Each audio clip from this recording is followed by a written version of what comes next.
The room is dark except for 2 rectangles of light, 2 monitors, 2 cities apart, glowing like eyes that refuse to blink. A detector clicks once, twice, then faster, like rain on a metal roof. And on both screens, the same impossible pattern rises out of the noise. Not a message. Not a code. Just a match that feels like a whisper traveling through space without crossing it. If nature can coordinate outcomes across distance, why can't we coordinate a message? I'm Rowan K. Mercer, and this is the Science Audit.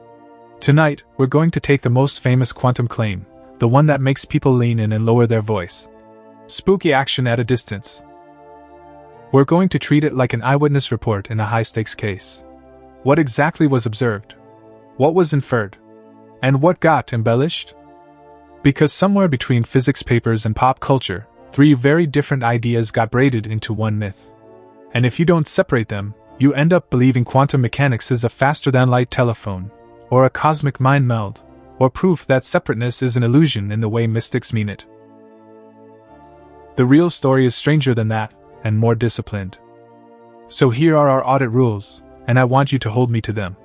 We're going to keep 3 claims in separate boxes. Box 1. Instant influence, the idea that what you do here changes something there immediately. Box 2. Stronger than classical correlation, the idea that the numbers line up in a way no classical story can mimic. Box 3. Faster than light messaging, the idea that we can use this link to send a controllable signal faster than light. Only one of these is the popular myth. The other 2 are real, measurable, and unsettling in a quieter way. And I want this to feel personal, not like a lecture. Because entanglement isn't just about particles. It's about what you think separate means. It's about whether the universe is made of independent little stories, each object carrying its own private truth, or whether, at bedrock, reality sometimes refuses to split cleanly into here and there. If that sounds abstract, good. Abstract is where the trapdoor is. We begin in 1935, in a world that still smells like ink and pipe smoke. Physics has just been rocked by quantum mechanics, and it's working embarrassingly well. It predicts spectra, chemistry, the stability of atoms. But to Albert Einstein, there's a taste in it he can't swallow. Picture Einstein at a desk, not as a monument, but as a working scientist who hates being cornered. He's staring at a theory that says sometimes you cannot talk about what a thing has until you measure it. Not, you don't know. Not, you haven't looked. But it isn't a settled fact in the way a classical mind wants facts to be. And Einstein's discomfort isn't poetic, it's practical.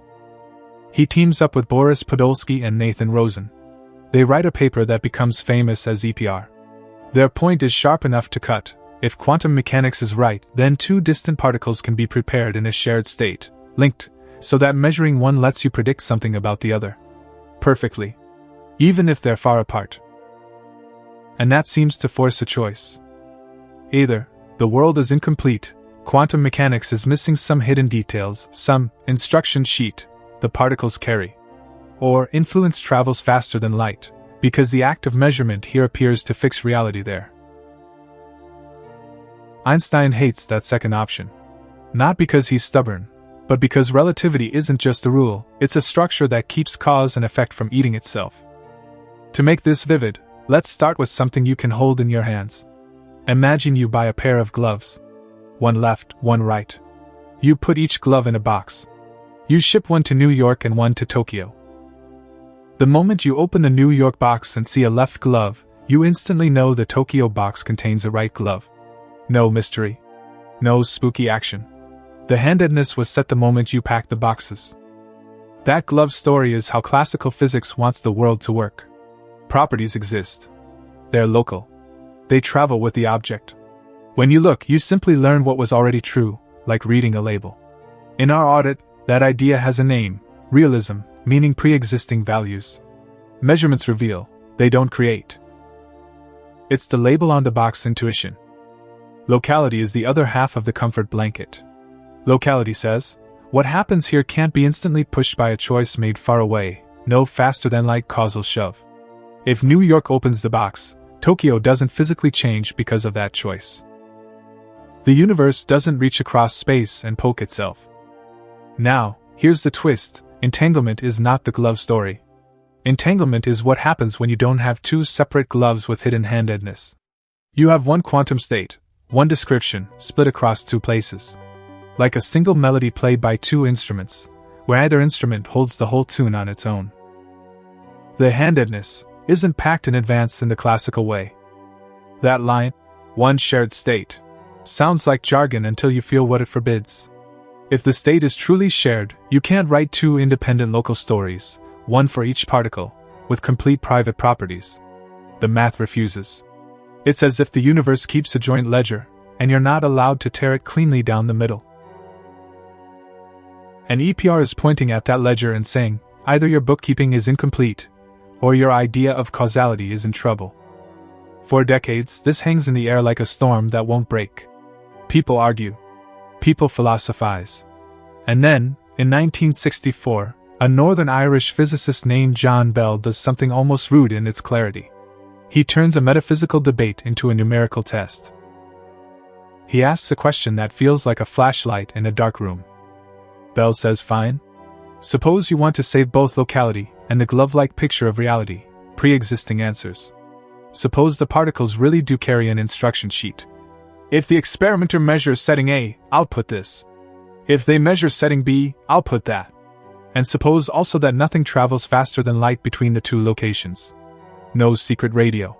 No cosmic whisper. Just local instruction sheets and local outcomes. Then, Bell proves there's a ceiling. A speed limit, not on particles, but on correlations. There's a maximum strength with which the two distant results can agree and disagree across different measurement settings. If your world is built from local hidden instruction sheets, the statistics can only be so coordinated. Cross that ceiling, and the entire family of classical explanations collapses. This is where the story gets deliciously physical. Because Bell isn't asking you to accept quantum weirdness. He's saying, go to the lab. Generate pairs. Measure them in different ways. Count outcomes. And see whether nature respects the classical correlation ceiling. It's a stress test for reality's assumptions. Now, to run this test honestly, you have to close loopholes, the ways the universe could cheat, and still look quantum while being secretly classical. First, you need random setting choices. Not. The grad student feels like turning a knob. You need settings that aren't predictable in advance. Because if the particles somehow know what measurement you're going to perform, they can coordinate with the instruction sheet. A rigged quiz is easy to ace. Second, you need spacelike separation. That's relativity language, so let me translate it with a picture. Imagine light as the fastest courier in the universe. If one lab chooses a setting, and there's enough time for a light beam to carry that information to the other lab before the other lab finishes measuring, then you haven't ruled out a normal, light speed explanation. Spacelike separation means you choreograph the experiment so tightly that even a beam of light couldn't get the memo in time. No causal gossip can cross the gap. Third, you need fair sampling, good detectors. If you only detect a biased subset of the particles, you can accidentally select results that mimic a Bell violation. Nature might not be non-classical, your equipment might just be filtering the story. You're not allowed to win on a technicality. So that's the setup. And now I want you to step into the moment, not as a spectator, but as if you're there, the one responsible for whether this test is clean. The lab hum is constant. The clock matters. The distance matters. Two stations, call them Alice and Bob, because physicists are sentimental like that, sit far apart.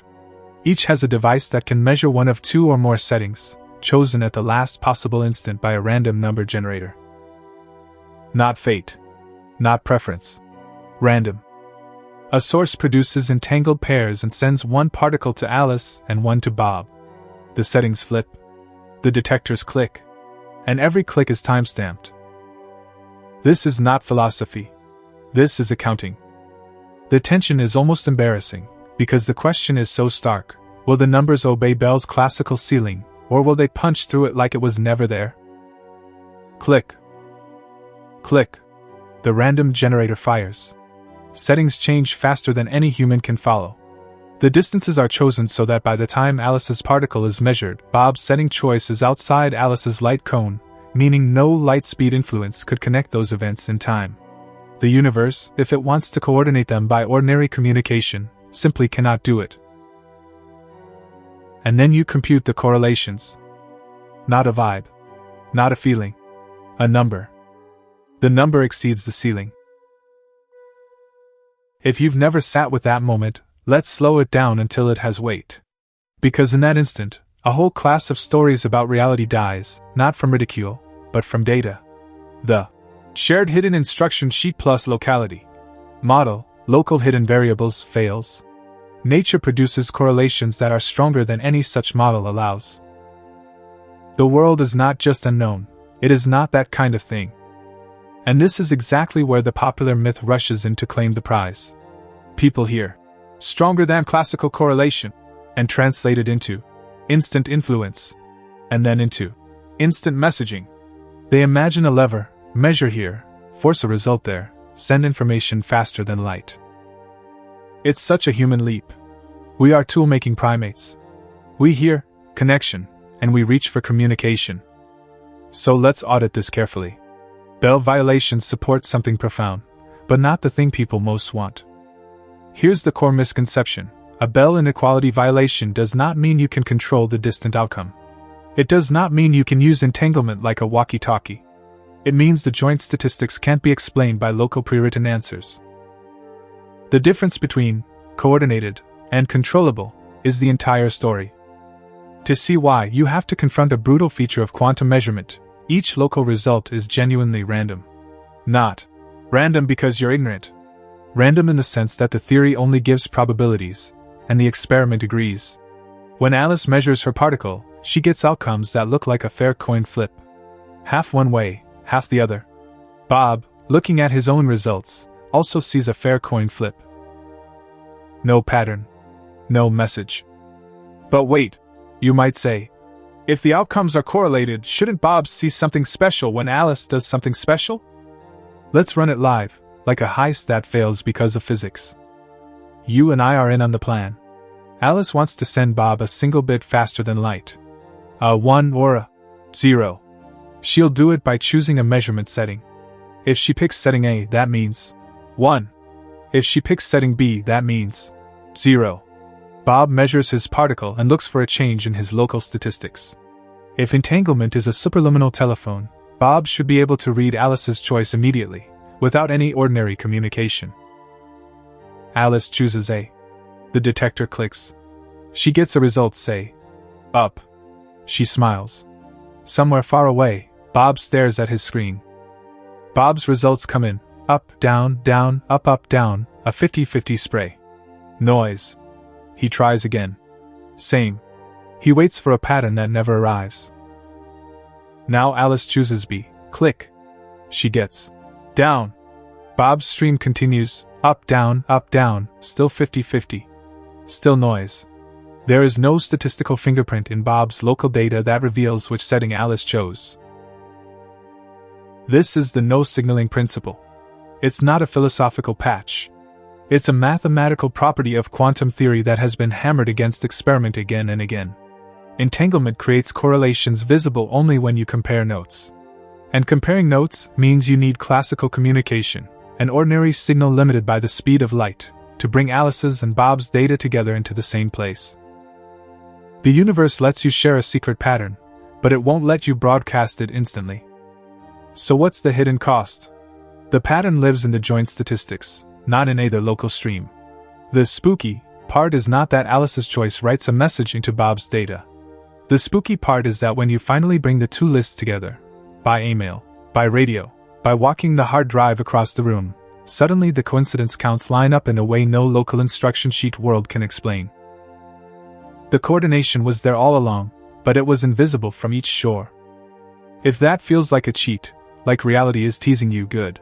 That discomfort is the honest reaction.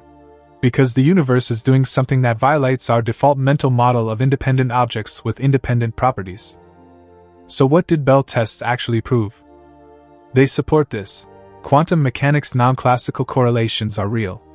And they cannot be reproduced by any model that keeps both locality, in the classical, no faster than light influence sense, and realism, pre-existing outcomes for all possible measurements. They do not support this. usable faster than light messaging. They do not give you a controllable channel that outruns light. They do not let you coordinate a meeting with zero delay. If you want to send, "I'm okay," across the galaxy right now, entanglement will not carry it. And they imply something that is easy to say and hard to absorb. The universe is not well described as independent local parts carrying complete private properties. Not always. Not at the deepest level. Now comes the conceptual fork in the road, and it's where physics turns into a mirror. To match the bell-violating data, you must relax at least one assumption that felt obvious. Option 1. Give up realism, the label on the box intuition. Maybe measurement outcomes aren't revealed, they're created in the act, in a way that depends on the measurement context. That doesn't mean your mind makes reality. It means the property. Spin along this axis. For example, isn't a fixed attribute the particle carries for all possible axes at once. Reality might be more like a script that only commits to certain lines when the scene is performed.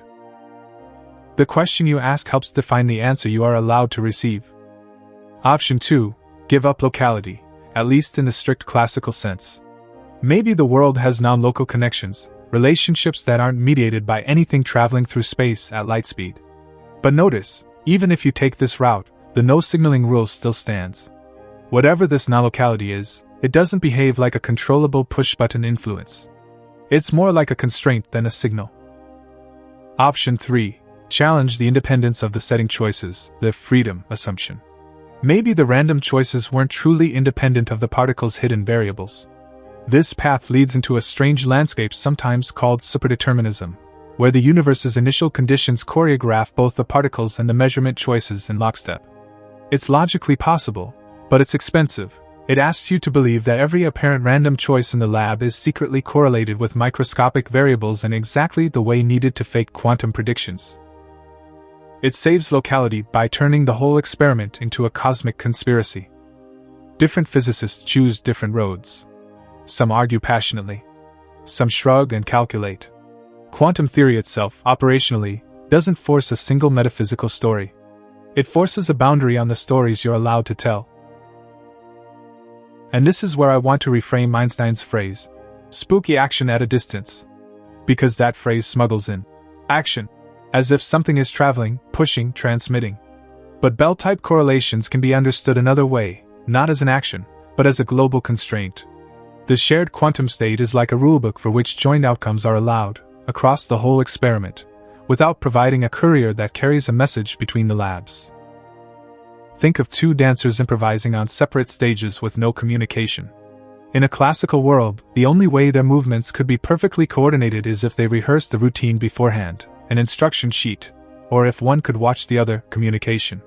Bell's result says, nature's coordination looks like neither simple rehearsal nor on-the-fly watching. It's as if the choreography is written into the space of possibilities itself. The dance is correlated in a way that isn't reducible to two independent dancers. Now, if you're feeling the pull towards something spiritual, we're all one. I understand why. But the honest version is more disciplined, more interesting. Quantum entanglement doesn't say everything is one in the everyday sense. It doesn't dissolve chairs and people into mist. It says that separateness, which feels so obvious at human scale, is not a fundamental principle the universe must obey at all scales. Sometimes, under precise conditions, the deepest description is relational. And that matters, because we live our lives inside models. The brain is a prediction machine. It draws boxes around things and calls them objects. It draws lines between events and calls them causes. Most of the time, those boxes and lines work brilliantly. You can drive a car, cook a meal, hold a child's hand, and the world behaves locally and sensibly. But then you build an experiment delicate enough, cold enough, isolated enough, and the universe quietly tells you, your boxes are approximations. Your lines are not the whole map. So what do we do with that, besides feel weird at parties? We build technology, not by pretending entanglement is magic, but by using it exactly as it is, correlation fuel. Quantum cryptography, for example, doesn't rely on faster-than-light communication. It relies on the fact that entangled correlations, when measured and later compared through ordinary channels, can reveal eavesdropping. Any attempt to copy or intercept disturbs the correlations in a detectable way. Security from physics, not secrecy from trust. Quantum networks aim to distribute entanglement across distances so that distant nodes can share these correlations reliably. Quantum sensing uses entanglement to sharpen measurements, like synchronizing multiple noisy clocks so their average becomes quieter than any one clock alone. In all cases, entanglement is not a telephone. It's a resource. A strange kind of order you can't fake classically. Now let's return to the lab, because the emotional truth of this story lives there. 2 cities. 2 teams. 2 sets of hands adjusting optics, checking timestamps, watching for drift, arguing over error bars. Outside, the world continues, traffic lights, late-night diners, people falling asleep. Inside, photons are being born, split, measured, recorded. And every click is a tiny referendum on what reality is allowed to be. When the correlations violate Bell inequalities, it's not the universe shouting. It's the universe whispering. Your classical intuition is not the final judge. And when, at the same time, no usable signal appears, when the local data remains stubbornly random, it's the universe adding, "But I will not let you use this to break causality." That combination is the masterpiece, stronger than classical coordination without faster than light control. So here's the synthesis, the clean audit result. Entanglement does not let us outrun light. Bell tests do not prove that we can send messages instantly.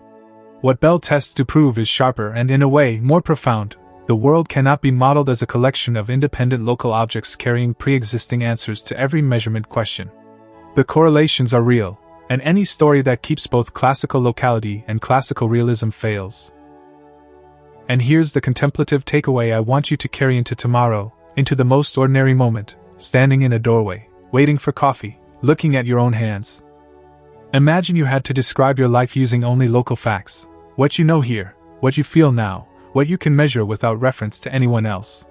Could you capture who you are? Or would the truth of you, like the truth of an entangled system, only appear in relationships, in comparisons, in the joint statistics of many moments brought together?